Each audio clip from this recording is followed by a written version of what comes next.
하두셋. 안녕하십니까. 사마열혈입니다. 김성동 교수님조 형법 강론 제183페이지 로마자 6번 강간 등 상해 치상죄 보겠습니다. 사마열혈TV 7차 추천 부탁드리고 유튜브 구독을 바랍니다. 로마자 6번 강간 등 상해 치상죄 제301조 제297조 내지 300조의 죄를 범한 자가 사람을 상해하거나 상해에 이르게 한 때에는 무기 또는 5년 이상의 징역에 처한다. 1번의 의와 성격 강간, 유사강간, 강제추행을 하면서 상대방에게 고의로 상해를 입히거나 과실로 사망에 이르게 함으로써 성립하는 범죄이다. 강간 등 상해죄는 강간죄와 상해죄가 결합한 결합범이고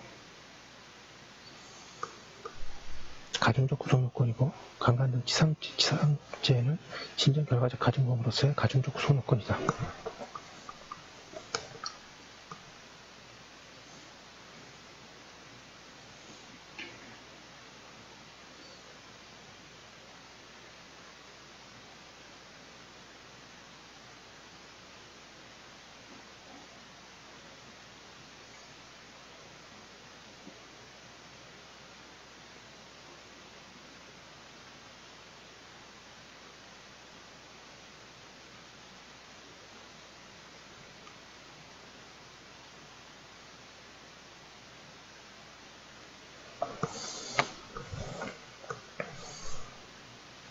이번에 구속요건, 양가를 1번의 객관적 구속요건, 반가를 1번의 주체.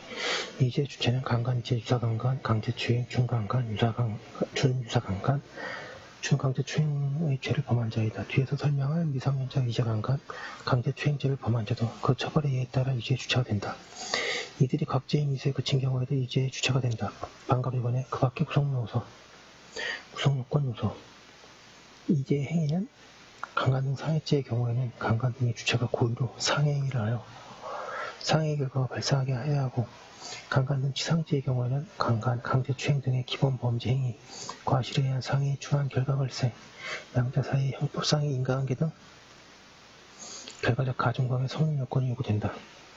양가로 가해 상해의 결과. 상해의 결과는 간음, 유사성교, 추행의 기회 또는 이와 밀접한 관련이 있는 행위이든 행위인 것이면 충분하다. 따라서 간음 등 그 자체에서 발생한 경우 물론 그 수단인 폭행, 협박에 의하여 야기된 경우 또는 간음, 유사성교, 추행 또는 추행에 수반되는 행위에 야기된 경우도 포함한다.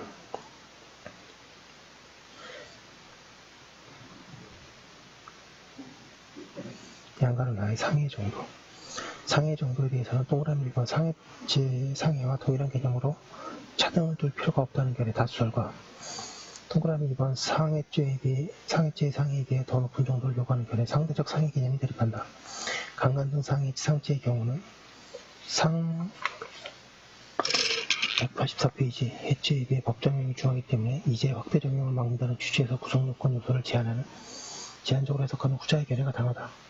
대법원도 기본적으로 상대적 상해 개념에 따라 자연치료가 가능한 경우, 일상생활에 장애가 될 수준이 아닌 경우, 또는 건강상태를 불량하게 변경하였다고 보기 어려운 경우 등은 이제 상해에 해당하지 않는다고 한다. 하지만 상해가 피해자의 반항을 억압할 만한 폭행 또는 협박에 의해 발생한 것이거나 합의에 따른 성교행위에서도 통상 발생할 수 있을 정도를 넘은 상해가 발생한 것이라면 이제 상해에 해당한다고 한다고 하고 있습니다.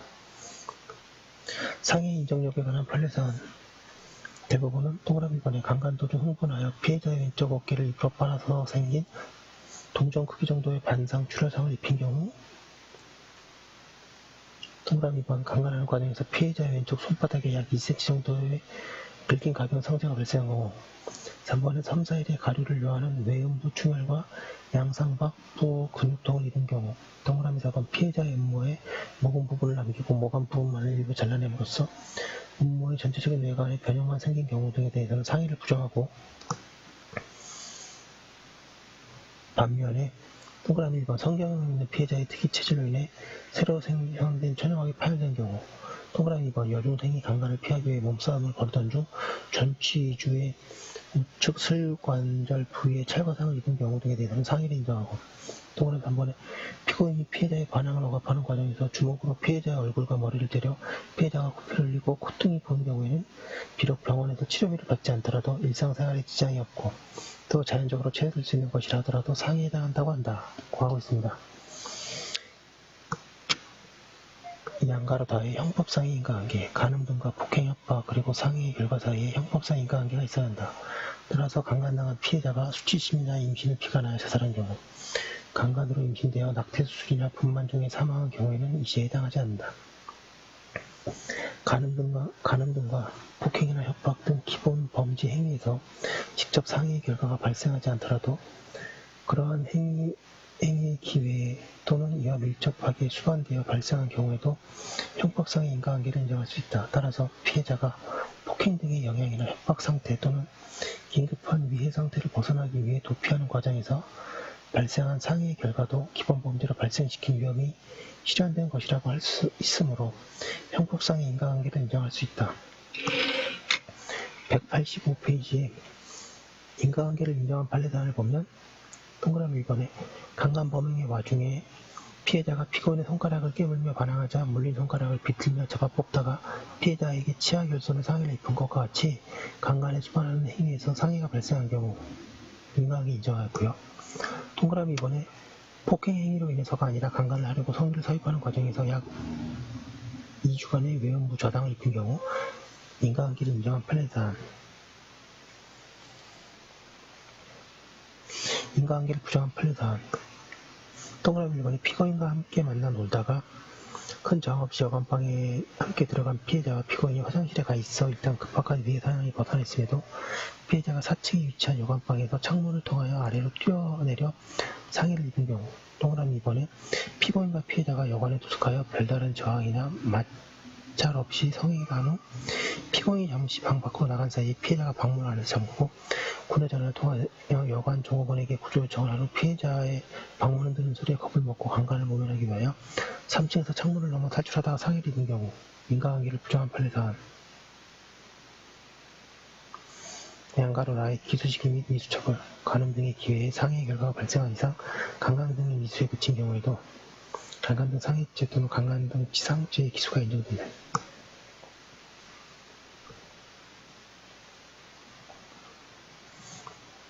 강간 등 치상죄 등의 경우 결과적 가중범이기 때문에 미수처벌 규정을 두지 않은 것은 이해가 될 수 있지만 형법이 고의범과 고의범의 결합범인 강간 등 상해죄에도 미수처벌 규정을 두고 있지 않은 것은 입법의 불비라고 할 수 있다. 따라서 강간 등의 기회에 상해의 고의를 가진 자가 상해의 결과에 이르지 못한 경우에는 강간 등 죄의 기수범과 상해 미수범이 각각 성립하고 한 개의 행위 인정 여하에 따라 양죄의 상상적 경합 또는 실체적 경합이 인정될 수밖에 없다. 하지만 행위자가 특수강간 등의 요건을 구비한 경우에는 성폭법 제15조에서 특수강간 등 상해죄의 미수를 처벌하고 있으므로 이 한도 내에서는 미수처벌이 가능하다. 양가 위반의 주관적 구성요건. 강간 등 상해죄의 경우에는 강간 등 상해와 상해 행위에 대해 각각 고의가 있어야 186페이지 한다. 하지만 강간 등 치상죄의 경우에는 진정 결과적 가중범이므로 고의는 기본 범죄 행위인 강간 등에 대해서만 있으면 되고 중한 결과에 대해서는 과실범이 인정되어야 한다. 3번의 공범관계.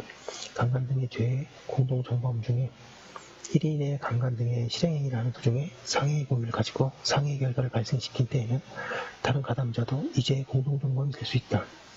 다만 이 경우에도 다른 가담자에게도 상해의 결과에 대한 예견 가능성이 존재하여야 강간 등 치상죄의 공동정범이 될 수 있고 다른 가담자에게 상해의 고의까지 인정될 경우에는 강간 등 상해죄의 공동정범이 된다. 4번의 죄수 타자와의 관계.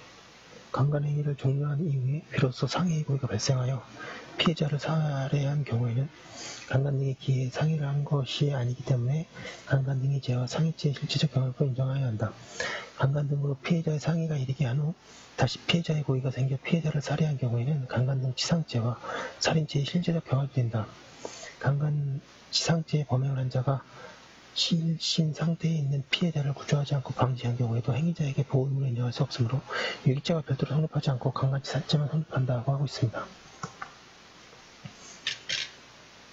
이제 좀 빠르게 진행해 보도록 하겠습니다. 로마트 7번 강간 등 살인치사죄. 제301조 A, 제297조 내지 300조의 죄를 범한 자가 사람을 살해한 때에는 사형 또는 무기징역에 처한다. 사망에 이르게 한 때에는 무기 또는 10년 이상의 징역에 처한다. 1번의 의어 성격, 강간, 유사강간, 강제추행 등의 죄를 범한 자가 상대방을 고의로 살인하거나 과실로 사망에 이르게 함으로써 성립하는 범죄이다. 강간 등 살인죄는 결합범으로서의 가중적 구성요건이고 강간치사죄는 진전결과적 가중범으로서의 가중적 구성요건이다. 187페이지 2번의 구성요건 결과가 상해가 아니라 사망이고 고의 또는 과실이 사망의 결과에 대한 것이어야 한다는 점을 제외하면 강간 등 상해 치상죄의 구성요건에서 설명한 내용이 그대로 타당하다.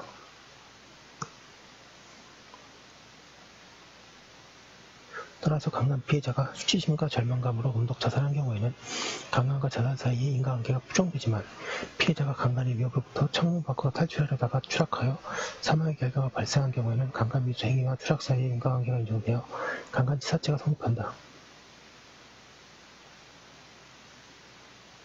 강간, 유사강간, 강제추행죄의 미수, 기수를 불문하고 강간 등 살인치사죄가 성립하는 점은 강간 등 상해 치사죄의 경우와 마찬가지이다. 다만 강간 등 살인죄의 경우는 미수범 처벌 규정이 없지만 성폭법 제15조에서 특수 강간 등 살인죄의 경우뿐만 아니라 형법상의 강간 등 살인죄의 경우에 대해서도 미수를 처벌하고 있으므로 처벌의 한결이 생기지 않는다. 3번의 죄수 타죄와의 관계 강간 등의 고의로 폭행을 가하여 부녀를 사망시킨 후 간음 등의 행위를 한 때에도 포괄하여 강간 등 치사죄가 성립한다.